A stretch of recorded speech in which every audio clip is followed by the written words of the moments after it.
हाँ दोस्तों, काल हिकिड़ो अफ़सोसनाक वाक़ियो पेश आयो त सिंध जी न्याणी डॉक्टर अनिला सोलंकी मथां ऐं संदसि मुलाज़िम मथां महज़ इन ॻाल्हि ते हमिलो कयो वियो त हुन न्याणी जेका कोविड जेका कंपेन हले पई, जेका कोरोना जी रोकथाम जे लाइ जेका मुहिम हले पई, उन जी ईस्ट में इंचार्ज आहे ऐं उनजो जेको मातहत स्टाफ आहे, नर्सिंग स्टाफ, उन में कुछ बदमस्त गुंडा हुआ जेके बजाए जो उन जी हिदायत ते अमल कंदा, नौकरी कंदा, उन ते जॾहिं उन्हनि खे हिदायत कयो त बाबा मरीज़ आहिनि, पेशेंट्स आहिनि, सभिनी खां वॾो जेको सेंटर आहे उहो गुलिस्तान जोहर में क़ाइमु आहे ऐं उन ते बजाए जो हू ऑर्डर खे ओबे कंदा, उन जो रद्दमल ॾींदे हुननि गुंडनि जेको आहे सिंध जी न्याणी मथां हमिलो बि कयो, उन जे मुहाफ़िज़ खे बि ज़ख़्मी कयो ऐं बाद में उते ॾहकाओ पखेड़ण जे लाइ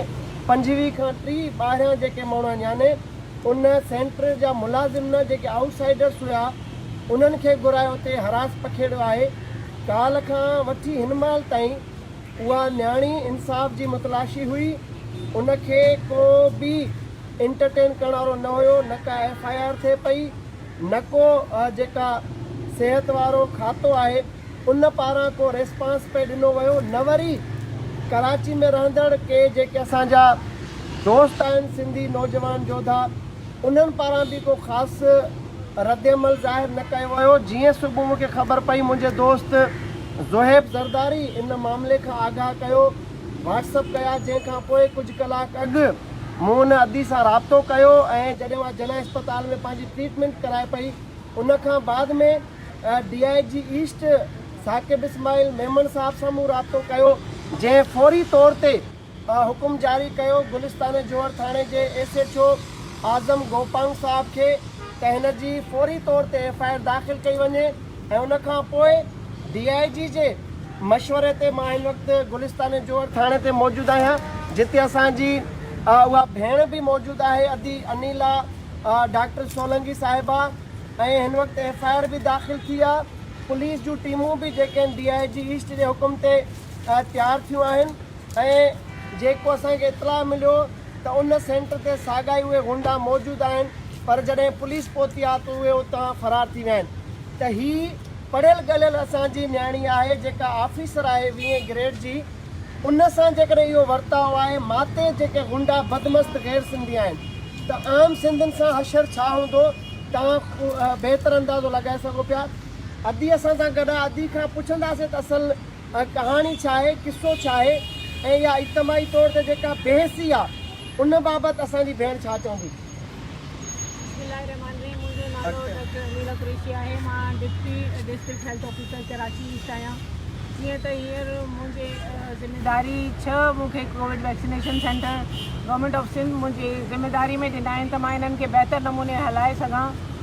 कल्ह जी तारीख़ में मां जॾहिं पंहिंजे डाउ इंटरनेशनल डेंटल कॉलेज जे वैक्सीनेशन सेंटर जो दौरो करे रही हुअसि, उन दौरान कुझु शरपसंद अनासिर उते मौजूदु हुआ जेके पाण खे डॉक्टर सॾाए रहिया हुआ। मूं जॾहिं उन्हनि खे चेक कयो त उन्हनि मरीज़नि सां मिसबिहेव पियो कयो, उन्हनि खे ब्लड प्रेशर बि चेक करणु न पियो आयो। मां उन्हनि खे चयो त तव्हां किथे जा डॉक्टर आहियो, उन्हनि चयो की असां कतर जा डॉक्टर आहियूं। बाद में MS साहब उन्हनि लाइ चयो कि इहे सेक्रेटरी साहब जा डॉक्टर आहिनि। सॼी ॻाल्हि ख़बर पवण खां पोइ ख़बर पई त इहे डॉक्टर बि न हुआ, उहे हिकिड़े नर्स हुआ, उहे स्टाफ नर्स हुआ जेके पाण खे डॉक्टर सॾाए करे मरीज़नि जो ग़लति इलाजु करे रहिया हुआ। उन खां पोइ जॾहिं मना करण ते उन्हनि मूं सां मिसबिहेव कयो, मूं ते हाथापाई कई, मुंहिंजे गार्ड मूंखे बचाइण जी कोशिशि कई, मुंहिंजे गार्ड खे 17 ॼणनि उते कुटियो आहे। मां उनखे बचायो आहे पंहिंजे गार्ड खे, मूंखे उनजे करे धक लॻाइनि, मूंखे अंदरूनी धक लॻाइनि। मां हींअर अल्ट्रासाउंड कराए आई आहियां। मुंहिंजी तबियत हींअर तमामु सीरियस आहे। अगरि मुंहिंजी ज़िंदगी खे कुझु बि थियो त गवर्नमेंट ऑफ सिंध ज़िम्मेदार हूंदी। तव्हां हिकिड़ी न्याणी जी ज़िंदगी बचाए न सघिया आहियो, कि 18 ग्रेड ऑफिसर खे तव्हां तहफ़ुज़ न ॾेई सघिया आहियो, त हिन सिंध में आम सिंधी न्याणी जी छा तहफ़ुज़ हूंदो, छा तव्हां उन्हनि खे तहफ़ुज़ ॾींदो उन्हनि जी ज़िंदगी जी। मुंहिंजी हींअर तबियत तमामु ख़राबु आहे, मां हली नथी सघां। मुंहिंजो भाउ जावेद सोलंकी मूंखे हथ सां वठी आयो आहे गाॾी में लाहे करे, मुंहिंजी हथ ॿधी इल्तिजा आहे सिंधियुनि सां इंसाफ़ कयो वञे, डॉक्टरनि सां इंसाफ़ कयो वञे। ॾींहुं राति कमु कयूं था, फर्स्ट लाइन वर्कर आहियूं ऐं असां तव्हांजे हूंदे असां मोशड़ा खाई रहिया आहियूं। हिकिड़ी औरत ते हथु खणणु हिकिड़ी तमामु ज़िलत जहिड़ी ॻाल्हि आहे हिन क़ौम जे लाइ। पंहिंजे पाण खे सुधारियो ऐं औरतनि जी इज़त कयो, डॉक्टरनि सां मुतहद थियो ऐं असां ई डॉक्टर आहियूं जे तव्हां सभिनी जे बच्चनि जो इलाजु करे रहिया आहियूं। ऐं ॾींहुं राति मां महिनत करियां थी, सुबुह जो 6 बजे मां ड्यूटी ते निकिरां थी, राति जो 2 बजे ताईं मां ड्यूटी ते हूंदी आहियां। तव्हां अची मूंखे चेक कयो। बाक़ी अगरि उन खां पोइ बि अगरि तव्हांखे मूंखे एतिराज़ु आहे त मां तव्हां ॿधल आहियां तव्हां सां। इज़त ऐं ज़िलत जो जेको आहे सो उहो ज़िमेदार ख़ुदा आहे, पर तव्हां मुंहिंजी इज़त ते हथु रखियो आहे। मां तव्हां सभिनी खे इल्तिजा थी कयां मुंहिंजी मदद कई वञे। Thank you so much. अदा मुश्ताक सलकी साहब मूं सां गॾु आहिनि, उन्हनि जी वॾी महिरबानी। अदा आयो आहे, मुंहिंजी हिमत अफ़ज़ाई कई अथई ऐं मां हिन जी तमामु घणी थोराई थी आहियां। हिन महिल ताईं तव्हां ॾिसो था मूं सां केरु मौजूदु आहे, अदा मूं सां मौजूदु आहे। मां तव्हांखे सलूट थी कयां। दोस्तो ही अदी जी FIR भी दाख़िल थी आहे। जेको हिन चाहियो, जंहिंखे बि नामज़द करणु चाहियो अदी, उनजी FIR भी थी आहे। इहे जवाबदार जेके अदी नाला 4 ॾिना आहिनि, उन्हनि जी गिरफ़्तारी लाइ टीमूं बि जोड़ियूं वियूं आहिनि ऐं कोशिशि आहे त जेको जेतिरो इन जो मुर्तकिब आहे FIR में नामज़द, जंहिं इहो ऑफेंस कयो आहे, उनखे कानून मुताबिक़ जेको आहे कटहरे में आंदो वञे। हिन सां अदी सां इंसाफ़ कयो वञे। आला ऑफिसर राब्ते में आहिनि। असां इख़लाक़ी तौर ते अदी सां गॾु आहियूं। जेको अदी जो हुकुम हूंदो असां उन ते अमल कंदासूं। हाणे अदी खे ॿीहर एडमिट करणु था ॾियूं असां हॉस्पिटल, जंहिंखां पोइ लाॻापियल जेका इन्वेस्टिगेशन जी टीम हूंदी, SIO साहब आहे, ॿियूं टीमूं आहिनि, DIG साहब जे हुकुम खां पोइ उन्हनि जी गिरफ़्तारी अमल में ईंदी। रेड थींदा, छापा लॻंदा, उन्हनि जे घरनि ते जिते बि अवेलेबिलिटी हूंदी उन्हनि जा फ़ोन नंबर सभु अदी मुहैया कया आहिनि, फराहम कया आहिनि। त अदी खे असां अश्योर करायो आहे त कराची में असां तव्हांजा ॿाहिरि वेठा आहियूं। असां हर मुमकिन मदद कंदासूं, हर मुमकिन तव्हांजी कोशिशि कंदासूं।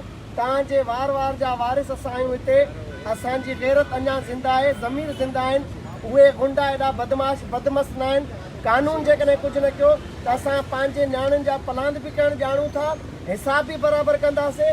जंहिंमें अदी मुतमिन हूंदी, टीम मुश्ताक सरकी जा हज़ारे दोस्त अदी सां शाना बशाना हूंदा। फ़िलहाल इलाज ऐं कानूनी कार्रवाई, जंहिंखां पोइ जेको हुकुम हूंदो असांजी नियाणी जो, असां हिन सां गॾु हूंदासीं।